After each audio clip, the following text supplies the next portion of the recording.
Bəli, bu şəhidlər öz qanları bahasına, canları bahasına Azərbaycan tarixində elə bir hədd keçdilər ki, elə bir səhifə buraxdılar ki, bu günlər ondan təkcə Ağdam yox, Azərbaycan yox, həm də ki, Türk dünyası onlardan qorxdu.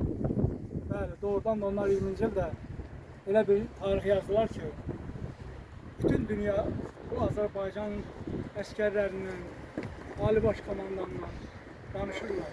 Doğrudan da onlar elə bir hərbi şücaət göstərdilər ki, hərbi fədakarlıq göstərdilər ki, bu Azərbaycan tarixində Sürəşən müqaviləsindən bəri biz torpaqlarımızı itirə-itirə, az da olsa dırnaqarası qonşularımıza kimlər tərəfindənsə bağışlaya-bağışlaya nəhayət 20-ci il gəldi və 20-ci ildən Azərbaycan torpağı demək olar ki, bu igidlərin hesabına torpaqların qaytardığı və nəhayət 23-cü ildə ərazi bütövlüyünü bərpa edən antiterror əməliyyat zamanı bərpa edirlər bir dəfəlik Azərbaycan tarixində öz adlarını qızartırlar.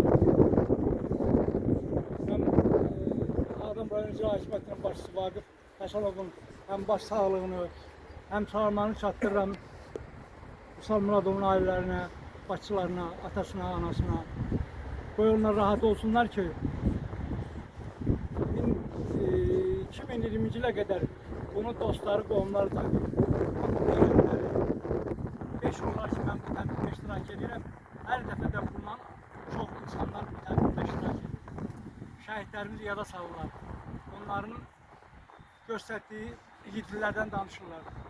Bir daha Allah rəhmət eləsin. Allah bütün şəhidlərimizə rəhmət eləsin.